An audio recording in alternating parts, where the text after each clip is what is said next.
hear testimonies of the sexual atrocities that Israeli women are enduring because of the UN's apathy and indifference. What if these were your daughters, your granddaughters? Would you continue to ignore them, or would you demand immediate action?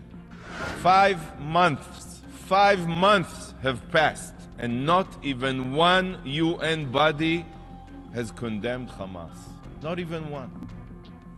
How do you have the conscience to sleep soundly at night? Thousands of Israelis, thousands, still mourn their loved ones, murdered in ways that would make the Nazis proud.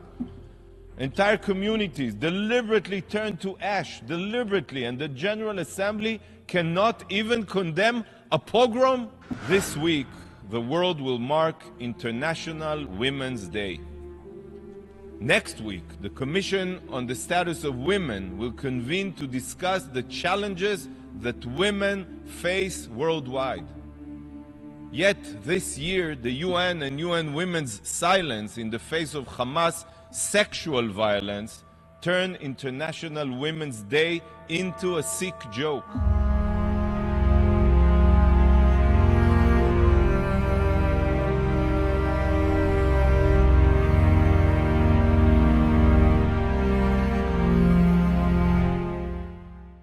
Here we are, once again, 150 days after Hamas committed the most brutal and barbaric massacre since the Holocaust. And once again, this body has convened not to condemn Hamas, no, not to condemn their atrocities, but to focus again only on the situation in Gaza. As if October 7th never happened.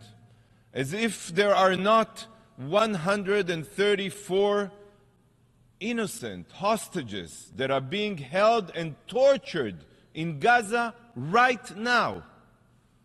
Unbelievable. The UN General Assembly is committed to the survival of a terror organization. The institution that was established in the wake of the Holocaust to prevent atrocities, now united to defend a terror organization no different than the Nazis. If Franklin Roosevelt could see what this institution now stands for, he would be turning in his grave. 5 months have passed, and not even one UN body has condemned Hamas. Not even one. How do you have the conscience to sleep soundly at night? Thousands of Israelis, thousands, still mourn their loved ones, murdered in ways that would make the Nazis proud. Entire communities deliberately turned to ash, deliberately, and the General Assembly cannot even condemn a pogrom? The moral bankruptcy truly knows no bounds. Colleagues, this week the world will mark International Women's Day. Next week, the Commission on the Status of Women will convene to discuss the challenges that women face worldwide. Yet this year, the UN and UN Women's silence in the face of Hamas sexual violence turned International Women's Day into a sick joke. This is the peak of the UN's hypocrisy. The UN claims to care about women. Yet, as we speak, right now, Israeli women are being raped and abused by Hamas terrorists. Where is the UN's voice? Where is your voice? Silence. Deafening silence. Sure, we have heard the empty words of UN officials calling for the release of the hostages. But have we seen any of them take action? Nothing. Zero. Deafening silence. Over the past 5 months, there has not been even one single discussion here dedicated to the well-being of the hostages. Not one debate focused on the sexual violence perpetrated by Hamas. Not one UN panel on the rape and crimes against Israeli women. The UN should be ashamed of its silence. In the future, you won't be able to claim that you didn't know, just as the world claimed after the Holocaust, that you were not exposed to the suffering and horrors. Those who remain indifferent are complicit in the crimes themselves. So today, right before International Women's Day, you will hear testimonies of the sexual atrocities that Israeli women are enduring because of the UN's apathy and indifference.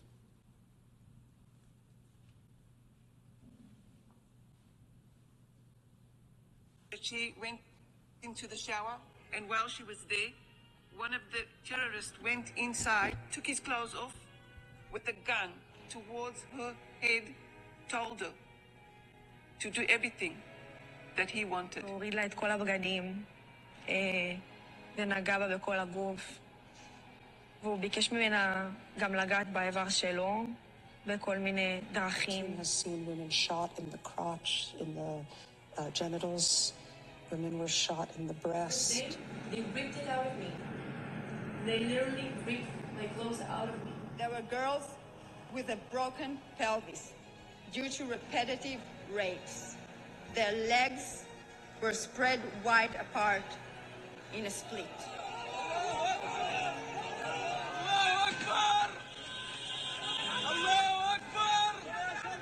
Saying he saw a, quote, beautiful woman with the face of an angel and 8 or 10 of the fighters beating and raping her. When they finished, they were laughing, and the last one shot her in the head, he said. We just heard the testimonies of released hostages, first responders, and law enforcement officials. You heard accounts of rape and heinous sexual abuse. Today, these testimonies will receive official recognition from the UN Special Representative on Sexual Violence in Conflict, Pramila Patten. Will you still continue with your silence and indifference? What if these were your daughters, your granddaughters? Would you continue to ignore them, or would you demand immediate action?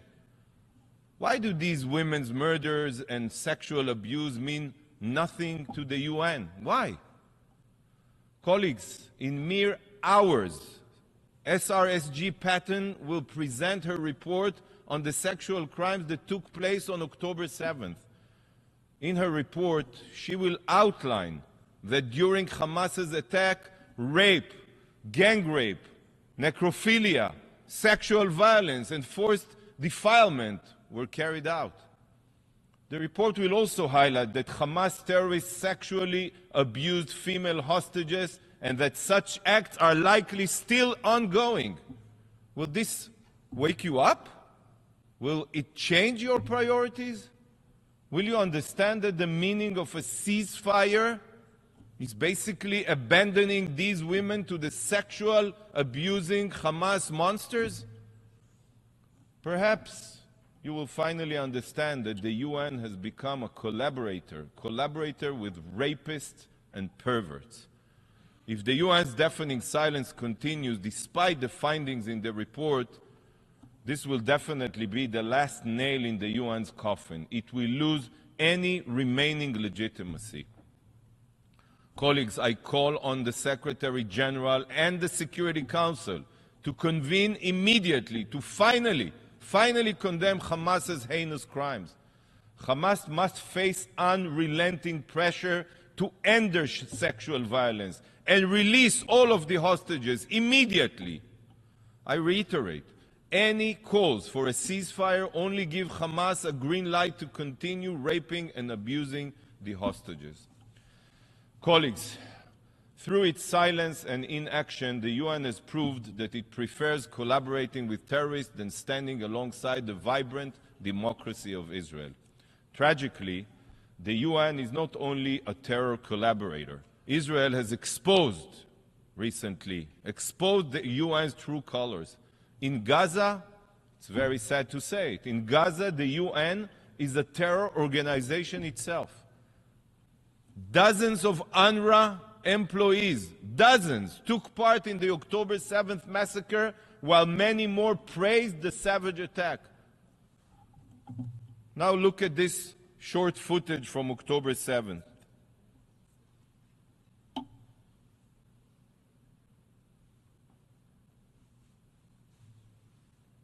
This is Faisal Ali Musallem El-Naami, an UNRWA social worker, staffing the body of Jonathan Samarano into a truck to be taken to Gaza.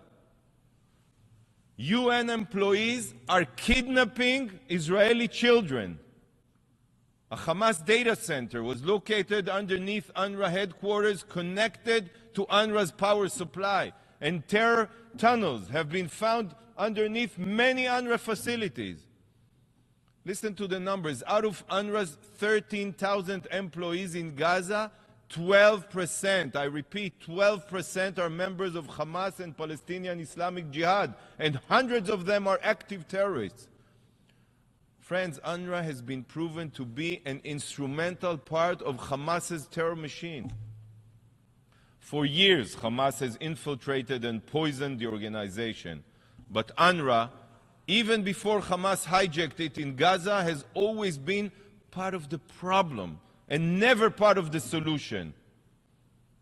UNRWA's very basis for existence is to eternally perpetuate the lie of Palestinian refugehood. No other refugee population, no other, can pass their refugee status down through generations like a family heirloom. Rather than seek to resettle or integrate Palestinian refugees, what we all expect them to do, UNRWA does the opposite. It ensures that a Palestinian refugee will forever remain a refugee, as will their children, grandchildren, and every following generation, until one day they can all storm into Israel to claim it for themselves, exactly as Hamas did on October 7th. But beyond perpetuating Palestinian refugehood, UNRWA schools are breeding grounds for incitement, hatred, and martyrdom.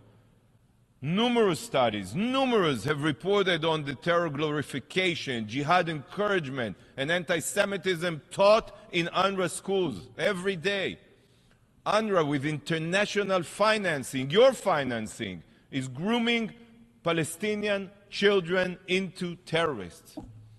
After all that has been exposed about UNRWA, it's very clear today. UNRWA will never again operate in Gaza as it has prior to October 7th. Its role in Gaza is finished and it must be replaced.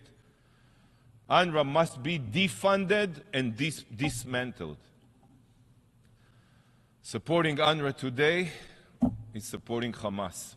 And whoever supports Hamas supports a future of bloodshed, not a future of peace and coexistence as we want to see in Gaza, in Israel, everywhere.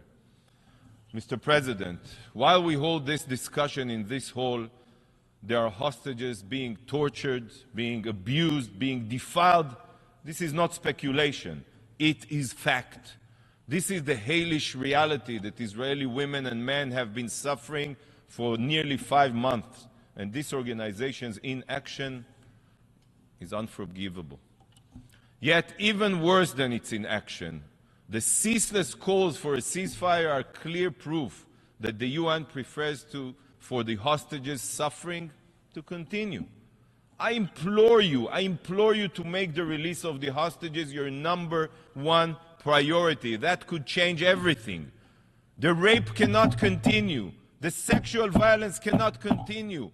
And Hamas's survival through a ceasefire cannot continue to be promoted, advanced here. Instead of calling for a ceasefire with no preconditions, the General Assembly and every UN body should be demanding that Hamas terrorists, they should turn themselves in and release all hostages. These are the only acceptable terms for a real ceasefire. Hamas must be eliminated. Rapists, mass murderer must never be given a free pass by the UN, and terror can never be tolerated. I thank you, Mr. President. From breaking news, detailed analysis, in-depth interviews and explainers, follow the Times of India. subscribe to our YouTube channel. Don't forget to like our videos and hit the bell icon to stay updated with the latest.